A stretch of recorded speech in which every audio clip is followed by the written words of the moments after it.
ਖਾਲਸਾ ਪੰਥ ਨੂੰ ਗੁਰਫਤਿਹ ਪ੍ਰਵਾਨ ਹੋਵੇ ਜੀ। ਵਾਹਿਗੁਰੂ ਜੀ ਕਾ ਖਾਲਸਾ, ਵਾਹਿਗੁਰੂ ਜੀ ਕੀ ਫਤਿਹ। ਸੋ ਅੱਜ ਅਮਰ ਸ਼ਹੀਦ ਧੰਨ ਧੰਨ ਬਾਬਾ ਜੀਵਨ ਸਿੰਘ ਜੀ ਰੰਗਰੇਟੇ ਗੁਰੂ ਕੇ ਬੇਟੇ, ਤਿਨਾਂ ਦਾ ਸ਼ਹੀਦੀ ਦਿਹਾੜਾ ਹੈ।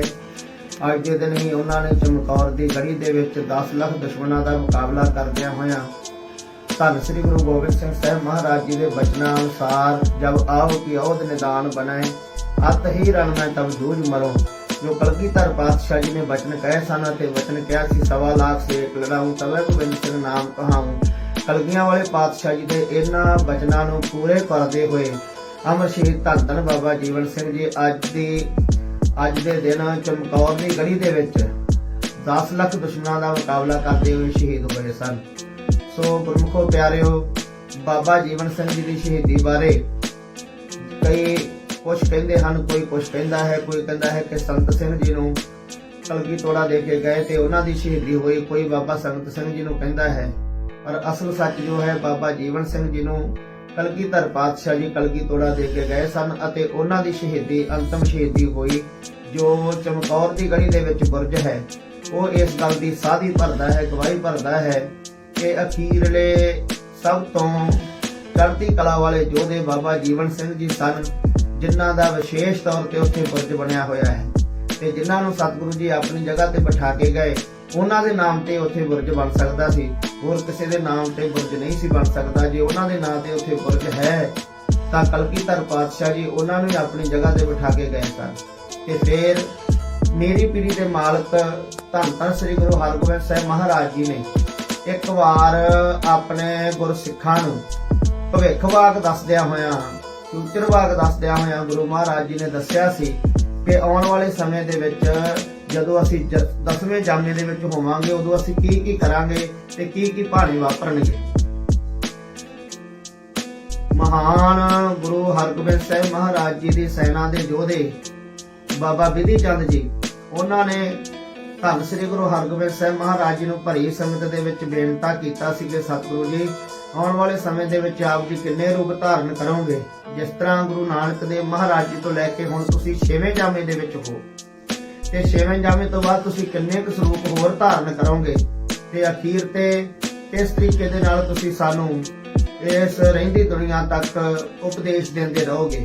तां उस वक्त 6वें पातशाह जी ने दस्सिया सी कि साडे तो बाद 7वें फिर 8वें फिर 9वें ते फिर 10वें जामे दे विच असीं आवांगे। 10वें जामे दे विच आके असीं जो कौतक करांगे वो धन श्री गुरु हरगोबिंद साहिब महाराज जी ने महान योधे बाबा बिधि चंद जी नूं दस्सिया। ते गुरमुखो प्यारिओ, सारी संगत ने भी उस वेले धन धन श्री गुरु हरगोबिंद साहिब महाराज जी दे ये वचन सुने।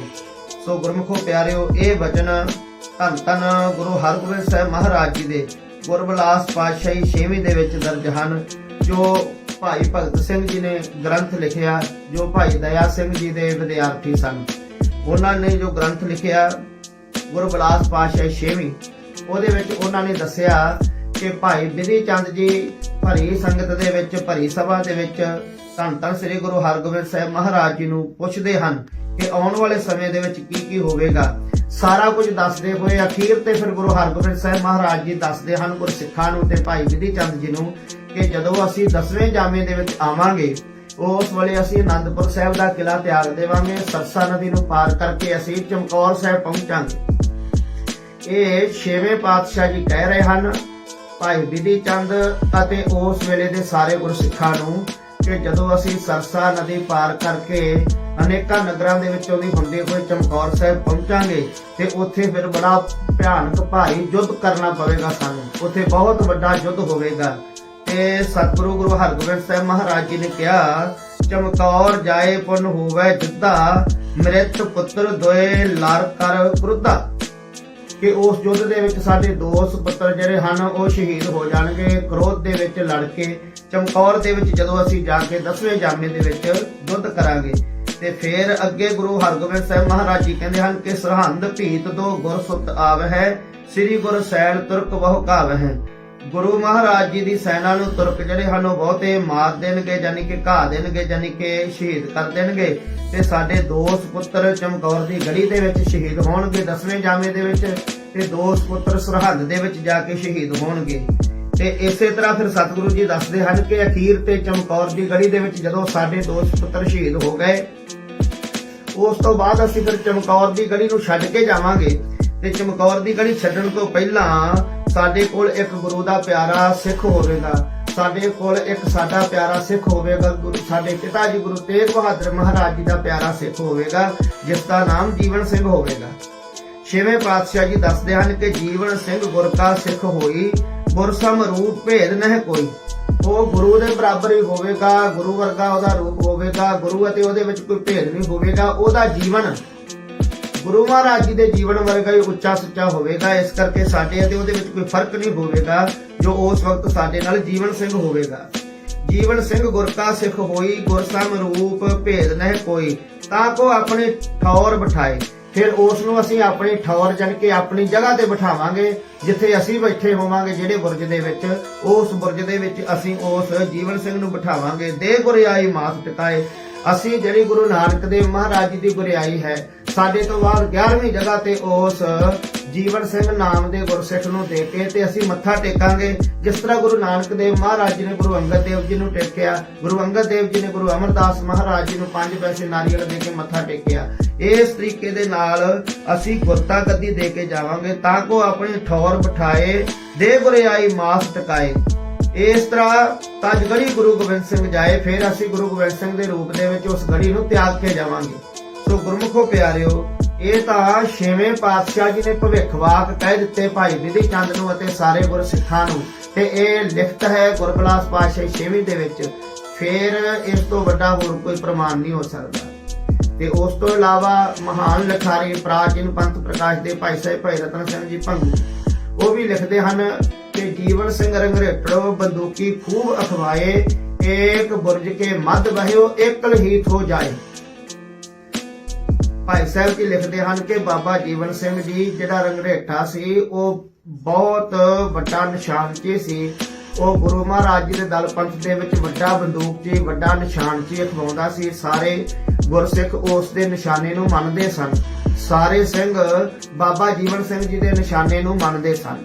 ਜੀਵਨ ਸਿੰਘ ਰੰਗਰੇਟੜੋ ਬੰਦੂਕੀ ਖੂਬ ਅਖਵਾਏ, ਉਹ ਜਿਹੜਾ ਖੂਬ ਬੰਦੂਕੀ ਅਖਵਾਉਂਦਾ ਸੀ, ਅਖੀਰ ਤੇ ਜੰਗ ਦੇ ਮੈਦਾਨ ਦੇ ਵਿੱਚ ਚਮਕੌਰ ਦੀ ਗੜੀ ਦੇ ਵਿੱਚ ਉਹ ਇਕੱਲਾ ਹੀ ਰਹਿ ਗਿਆ। ਤੇ ਜਦੋਂ ਇਹ ਇਕੱਲਾ ਰਹਿ ਗਿਆ, ਉਸ ਵਕਤ ਉਹ ਇੱਕ ਬੁਰਜ ਦੇ ਵਿੱਚ ਬੈਠਾ ਹੋਇਆ ਸੀ। ਇੱਕ ਬੁਰਜ ਕੇ ਮੱਧ ਬਹਿਓ, ਇੱਕ ਬੁਰਜ ਦੇ ਵਿੱਚ ਉਹ ਬੈਠਾ ਹੋਇਆ ਸੀ। ਤੇ ਇਕਲ ਹੀ ਥੋ ਜਾਏ, ਜਾਏ ਤੋਂ ਭਾਵ ਹੈ ਜਗ੍ਹਾ, ਉਸ ਜਗ੍ਹਾ ਤੇ ਇਕਲ ਹੀ ਥੋ, ਸਿਰਫ ਇਕੱਲਾ ਹੀ ਸੀ। ਯਾਨੀ ਕਿ ਬਾਕੀ ਸਾਰੇ ਸ਼ਹੀਦ ਹੋ ਗਏ ਸੀ।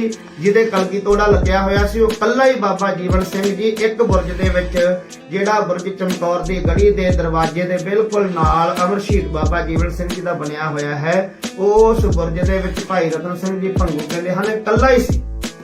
ਇਹ ਪ੍ਰਾਚੀਨ ਪੰਥ ਪ੍ਰਕਾਸ਼ ਦੇ ਵਿੱਚ ਲਿਖਿਆ ਹੋਇਆ ਹੈ।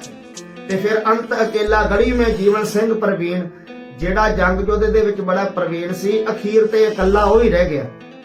ਤੇ ਹੁਣ ਵੇਖੋ ਗੁਰਮੁਖੋ ਪਿਆਰਿਓ, ਕਲਗੀਧਰ ਪਾਤਸ਼ਾਹ ਜੀ ਨੇ ਜਿਸ ਨੂੰ ਆਪਣੀ ਜਗ੍ਹਾ ਤੇ ਬਿਠਾਇਆ ਸੀ, ਉਹ ਹੀ ਸਿਰਫ ਸਭ ਤੋਂ ਅਖੀਰ ਤੇ ਸ਼ਹੀਦ ਹੋਣਾ ਸੀ।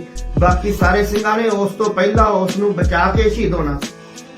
ਤੇ ਜੇ ਸਾਰੇ ਸਿੰਘ ਬਾਬਾ ਜੀਵਨ ਸਿੰਘ ਜੀ ਤੋਂ ਪਹਿਲਾਂ ਸ਼ਹੀਦ ਹੋ ਚੁੱਕੇ ਸਨ, ਤੇ ਸਮਝ ਲਓ ਕਿ ਬਾਬਾ ਜੀਵਨ ਸਿੰਘ ਜੀ ਨੂੰ ਸਤਿਗੁਰੂ ਜੀ ਕਲਗੀ ਤੋੜਾ ਦੇ ਕੇ ਗਏ ਸਨ, ਤੇ ਬਾਬਾ ਜੀਵਨ ਸਿੰਘ ਜੀ ਚਮਕੌਰ ਦੀ ਗੜੀ ਦੇ ਵਿੱਚ ਸ਼ਹੀਦ ਹੋਏ। ਇਹ ਭਾਈ ਰਤਨ ਸਿੰਘ ਜੀ ਭੰਗੂ ਪ੍ਰਾਚੀਨ ਪੰਥ ਪ੍ਰਕਾਸ਼ ਦੇ ਲਿਖਾਰੀ ਵੀ ਮੰਨਦੇ ਹਨ।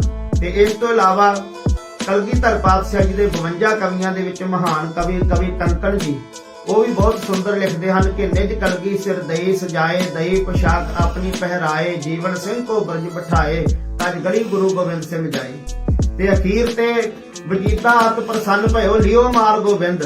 ਜਦੋਂ ਬਾਬਾ ਜੀਵਨ ਸਿੰਘ ਜੀ ਚਮਕੌਰ ਦੀ ਗੜੀ ਦੇ ਵਿੱਚ ਅੱਜ ਦੇ ਦਿਨ ਸ਼ਹੀਦ ਹੋ ਗਏ, ਤੇ ਉਹਨਾਂ ਦਾ ਸੀਸ ਜਦੋਂ ਇੱਥੇ ਪਹੁੰਚਾਇਆ ਗਿਆ ਸਰਹੰਦ ਦੇ ਵਿੱਚ, ਕਿ ਵਜ਼ੀਰ ਖਾਨ ਬੜਾ ਪ੍ਰਸੰਨ ਹੋਵੇਗਾ।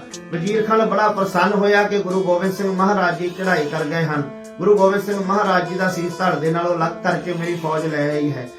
ਪਰ ਸਰਹੰਦ ਦੇ ਵਿੱਚ ਉਸ ਵਕਤ ਬਾਬਾ ਫਤਿਹ ਸਿੰਘ ਜੀ ਅਤੇ ਬਾਬਾ ਜੋਰਾਵਰ ਸਿੰਘ ਜੀ ਮੌਜੂਦ ਸਨ। ਜਦੋਂ ਇਹਨਾਂ ਨੂੰ ਸੱਦਿਆ ਗਿਆ ਤੇ ਇਹਨਾਂ ਨੇ ਦੱਸਿਆ ਕਿ ਇਹ ਸੀਸ ਸਾਡੇ ਪਿਤਾ ਦਾ ਨਹੀਂ, ਇਹ ਤਾਂ ਸਾਡੇ ਪਿਤਾ ਜੀ ਦੇ ਨਾਲ ਰਹਿਣ ਵਾਲੇ ਇੱਕ ਸਿੰਘ ਬਾਬਾ ਜੀਵਨ ਸਿੰਘ ਜੀ ਦਾ, ਜੋ ਗੁਰੂ ਘਰ ਦਾ ਸ਼ਰਧਾਲੂ ਚੜ੍ਹਦੀ ਕਲਾ ਵਾਲਾ ਯੋਧਾ ਹੈ। ਇਹ ਤਾਂ ਸਾਡੀ ਫੌਜ ਦੇ ਜਰਨੈਲ ਬਾਬਾ ਜੀਵਨ ਸਿੰਘ ਜੀ ਦਾ ਸੀਸ ਹੈ।